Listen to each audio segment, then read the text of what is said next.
Hello everyone, আমি বৃষ্টি। আমার নতুন একটা ভিডিওতে তোমাদের সবাইকে ওয়েলকাম। তো দেখো, আজকে সকালবেলা থেকেই রান্নাবান্নার প্রস্তুতি শুরু করে নিয়েছি। আজকে হবে বিরিয়ানি। সব কিছু গুছিয়ে টুছিয়ে এসে এবার অমিকে স্নান করাবো, ওই জন্য তেল মাখিয়ে নিয়ে স্নান করিয়ে নিয়েছি। এবার মাংসটাকে প্রিপেয়ার করে রেখেছি ম্যারিনেট করে, তারপরে রান্নাটা করব। কালকে রাতেই ভেবে রেখেছিলাম আজকে চিকেন বিরিয়ানি রান্না করব। তো দেখো, এখানে রান্নাবান্না কমপ্লিট হয়ে গেছে। অমিকে খাইয়ে ঠাইয়ে নিয়েছি, নিয়ে এবার অমির বাবাকে খেতেও দিয়ে দিয়েছি। দেখো অমির বাবার এক্সপ্রেশন দেখো, ও এইসব খাবার খেতে একটু বেশি ভালোবাসে, ওই জন্য আমার মাঝে মধ্যেই করতে হয়।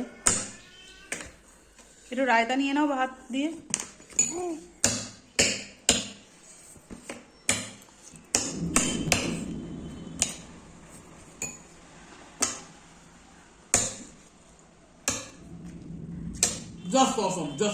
পাশে এই ঠক ঠক আওয়াজটা শুনতে পাচ্ছ, এটা অমি করছে। তোমরা একটু পরেই দেখতে পাবে। আলুটা নরম হয়েছে?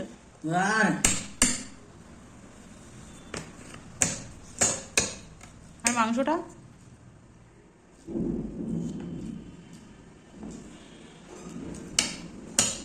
আমি তো ফুড ব্লগার না, কিন্তু এটা ঝাড়া দিলে পড়ছে না। এটা ঝাড়া দিলে হাড় থেকে খুলে পড়ছে না, কিন্তু মাংসটা নরম হয়েছে। ঝাড়া দিলে হাড় থেকে পড়ছে না, বুঝতে পারছেন তো কি বলতে চাইছি? ঝাড়া দিলে পড়ছে না, কিন্তু মাংসটা নরম, হাড়ের সাথে লেগে আছে এখনো।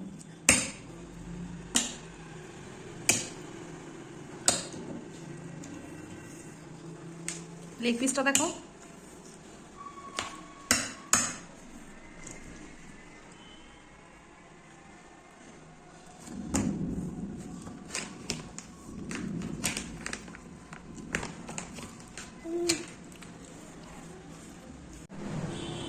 এই যে দেখি না, এটা খেয়েছো? ও যতক্ষণ খাচ্ছিল ততক্ষণ অমি আমার কাছে ছিল। এবার আমি খেতে বসেছি, অমিকে ওর বাবা নিয়েছে আর আমার ভিডিওটাও করে দিয়েছে। চুরি করি খাওয়াটা। হ্যাঁ, রায়তা নিলাম একটু, লঙ্কাও আছে, ঝাল লাগলে লঙ্কা নিয়ে নেবো।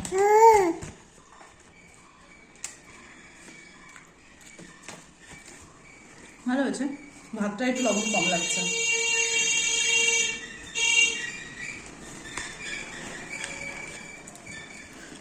আলুটাও সুন্দর বলেছে।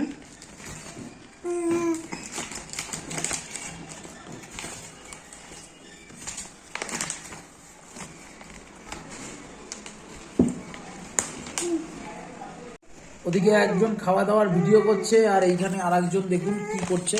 এই যে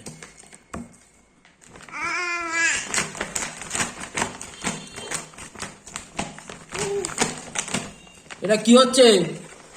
কি হচ্ছে এটা? এটা কি হচ্ছে? কি হলো? দিও না।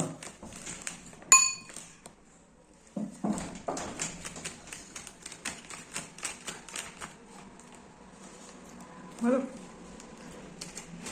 ভালো লাগছে, খাই তাহলে। এভাবেই আমাদের দিনটা কেটে যায়। তোমাদের ভিডিওটা কেমন লাগলো আমাকে অবশ্যই জানিও, আর তোমরা কেমন ভিডিও দেখতে চাও আমাকে কমেন্ট করে জানিও। আমি অবশ্যই সেরকম ভিডিও দেওয়ার চেষ্টা করব। তো আজকের মতন এই অবধি থাকলো। সবাই ভালো থেকো, দেখা হবে পরের ভিডিওতে। ততক্ষণ সবাই টাটা।